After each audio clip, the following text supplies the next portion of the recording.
Salut les amis, on se retrouve pour une nouvelle vidéo. Donc aujourd'hui, il faut un début à tout. Donc on va aller tester du matos. Donc aujourd'hui, on va aller tester la Tesla Y 200 watts de chez Tesla. Donc c'est parti. Cette box nous est livrée dans un bon emballage en carton, bien solide, bien rigide. Donc c'est parti, on va ouvrir. Hop. Donc la box nous est présentée comme ceci. Donc moi je l'ai choisi en orange. Bon, ça fait un petit moment que je l'ai, ça fait depuis le mois d'août que je l'ai, on est au mois de janvier, donc ça fait un petit moment, donc j'ai déjà bien pu la tester, et c'est pour ça que je vous fais la revue. J'adore cette box. Donc déjà, ça c'est dit. Donc hop, il existe différents coloris, je sais pas si je vous l'ai déjà dit. Donc moi, orange, je trouvais ça fun, ça change un peu. À première vue, on dirait plutôt un jouet, mais je peux vous assurer que elle fonctionne très bien et c'est du solide. La première chose qui nous paraît, en la dévalant, ce qui nous paraît bien, c'est sa légèreté. Elle est très légère comme box. Elle est à base de PC et d'ABS, donc ça donne déjà au toucher. C'est très sympathique au toucher. Alors, au niveau légèreté, j'ai jamais eu une box aussi légère dans mes mains, je pense. Non, je crois pas. Je crois que c'est la plus légère que j'ai. Donc voilà.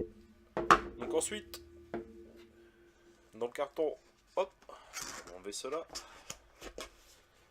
On peut trouver, hop, les petites fiches d'avertissement sur l'état de vos accus. Toujours faire attention d'avoir de très bons accus bien protégés.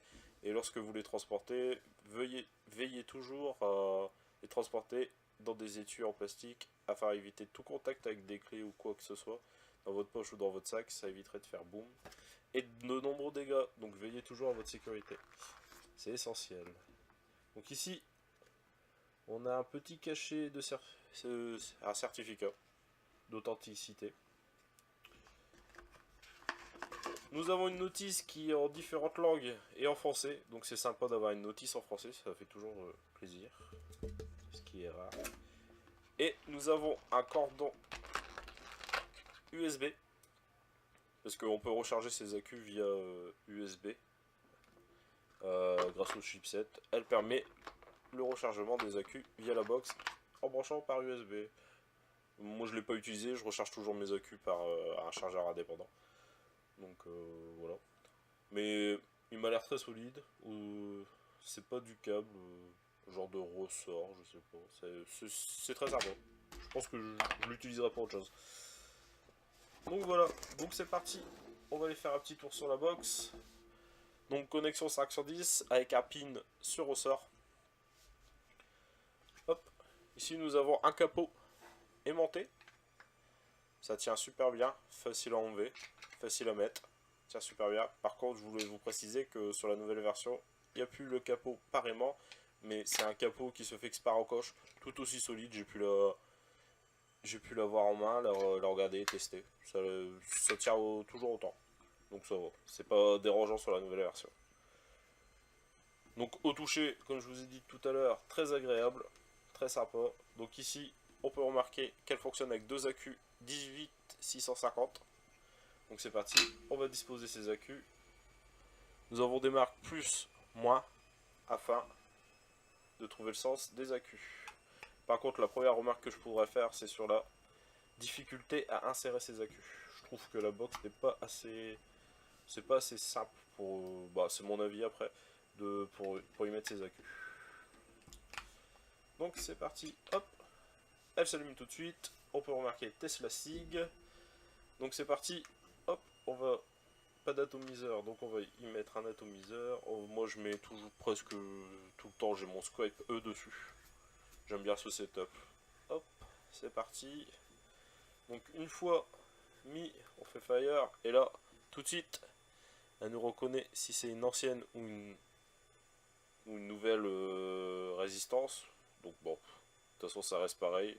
Donc hop, plus ou moins, on choisit avec plus ou moins si c'est une nouvelle ou une ancienne.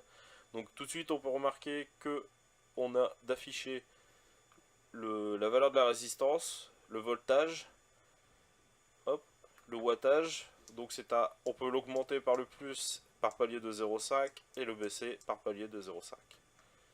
Donc ensuite nous avons 3 modes. Le mode normal, soft ou hard. Moi personnellement je suis tout le temps en normal. Soft c'est pour avoir une vape un peu plus légère. Hard c'est pour pousser un peu plus. Mais je vois pas réellement de différence. Mais moi je reste en normal. C'est assez. Ça reste bon, hein, comme ça. Pas de soucis. Donc ensuite elle fait contrôle de température, NI, Cantal, SS. Ensuite on a le pourcentage et le niveau de batterie. Et nous avons jusqu'à 3 possibilités de mémorisation de paramètres. Donc ensuite, pour naviguer au niveau des paramètres, 3 clics. Donc ensuite, on peut bloquer notre résistance si on fait du contrôle de température. On peut choisir le mode normal soft ou normal soft ou hard. Tout ça pour naviguer en plus ou en moins pour soit monter soit descendre. Et une fois qu'on veut sélectionner le paramètre qu'on veut modifier, on fait fire. Hop. Donc là c'est la version du chipset. 3 fois 3 clics. On choisit le paramètre qu'on veut modifier avec le plus ou le moins. Et une fois qu'on est sur le paramètre qu'on veut modifier, on fait fire et on modifie. Donc on a le mode normal, soft, hard et user.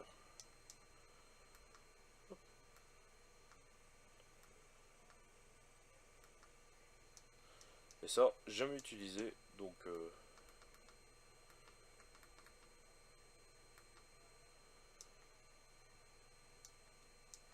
hop, on va resetter. Et comment je fais pour sortir de là? Ça c'est un peu la merde.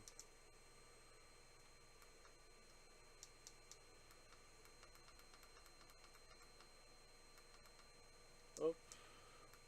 Voilà, donc c'est bon, je suis sorti. Suffit d'aller sur OK.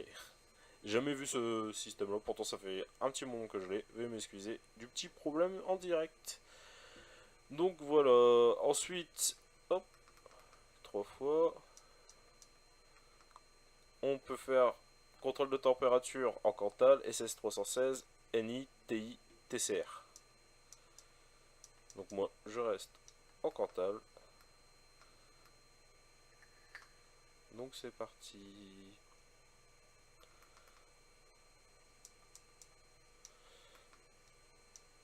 Hop, on se remet en mode normal.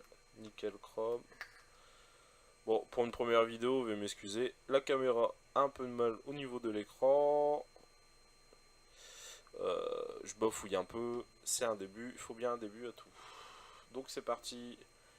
On va tester au niveau de la vape. Le switch, il est sympa. Un petit cliquement. Pas désagréable. Quand on fait fire,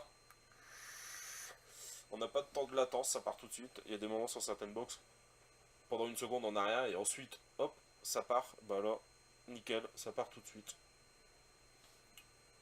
Que dire sur cette box? À part que, point positif, ben, la légèreté, la facilité de naviguer dans les paramètres, dans le menu. Je la trouve très sympa. Je trouve qu'elle a un beau design. Le capot aimanté, hop. Bah forcément, là en direct, ça le fait. Ça tombe, mais sinon, ça tire plutôt bien. On peut y aller. Hop, je secoue. Ça marche super bien. Sinon, très légère.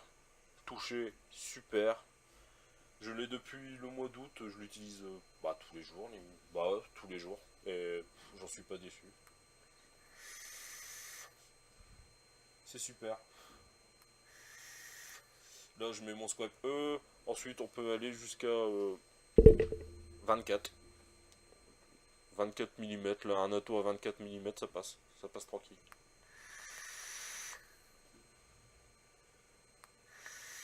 Donc, donc voilà. Vous pourrez la trouver sur les sites français pour une cinquantaine d'euros. Donc je trouve que pour le prix, c'est vraiment une super box. À un prix abordable. Très sympa.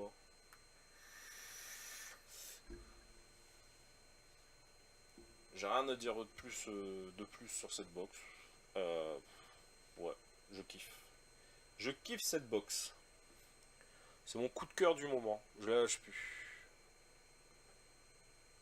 Donc si vous cherchez une box légère, double Q, avec un menu sympa, un design sympa au toucher, et solide, parce que bon, elle a aucune griffe, aucun coup. Elle a rien. Par rapport aux box qu'on a en métal avec de la peinture dessus, bah là, j'ai rien, j'ai aucun coup, j'ai rien. Par rapport à ma mini, qui a de la peinture qui s'écaille. Pourtant celle-là, je l'utilise très peu. Souvent c'est à la maison, tranquillement. Là on peut remarquer aussi que, hop, la peinture, bah, sur la Tesla avec la matière en PC et ABS, bah, franchement, on n'a rien. Elle a rien cette box. Elle est nickel.